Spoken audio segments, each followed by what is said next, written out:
It is the most powerful games machine in the world. It has a new controller that offers a different gaming experience, and it promises next-generation versions of some of the most popular titles ever. It's Nintendo's Ultra 64, and it was unveiled last week at the Shoshinkai Show in Tokyo, along with demos of 13 games in development. And here exclusively for the first time on TV, all 13 of them. Super Mario 64. The wee mustachioed guy goes all 3D on us.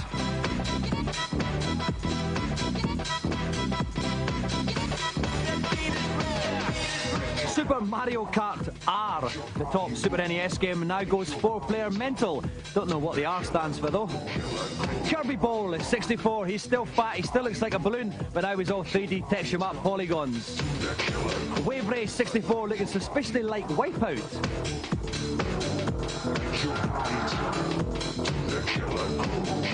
Pilot Wings 64, you may be noticing some kind of running theme in the titles here. Next up, Buggy Boogie, you've guessed it, 64.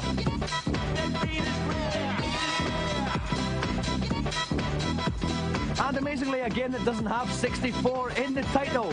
Blast Dozer, top mechanical buggy action ahoy. Shadows of the Empire provides the obligatory Star Wars tie-in for those of us who still think Mark Hamill's a well-adjusted human being. And GoldenEye, the game conversion of the latest James Bond oeuvre, looking suspiciously like Virtua Cop.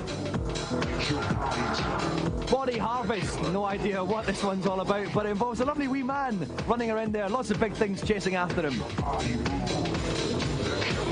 Creator features great views of dinosaurs' bottoms. And Star Fox 64, the updated version of the Super NES Classic, which I never actually liked.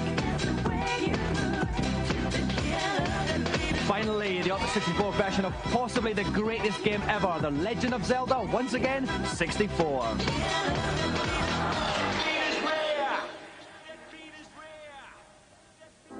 This Pamela Anderson of a console is due for release next spring with a target price of 200 quid.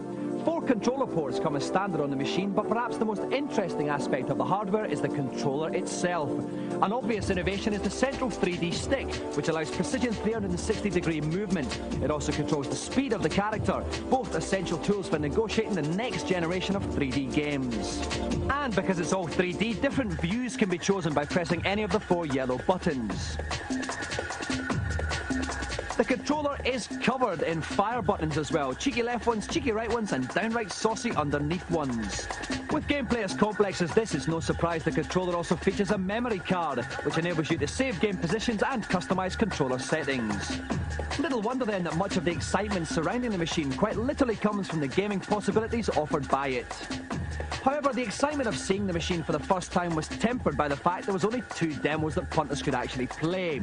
Kirby Ball looked pretty ropey, but even though it was only 50% complete, Super Mario 64 showed all the hallmarks of being an instant classic. The opening screen gives some idea of what's in store, featuring a fully rendered Mario head that players can manipulate in real time. Ooh, hours of fun there, I'll bet. Games journalist Gus Swan was one of the lucky few to have a go. Mario 64 is quite a departure from Mario games in terms of gameplay, just by the virtue of it being in 3D. But it's not so different that you won't recognise the style and movement and the type of actions you're expected to perform. The bit that caught everyone's imagination and really made people happy about the machine was the Bowser boss. Just the speed of the graphics and the ingenuity of the effect was really quite different to what we've seen before in a platform game. One of its most striking graphical effects is the ability to take objects, polygon objects, close to the player without them becoming pixelated and blocky, as many players will be familiar with on other platforms.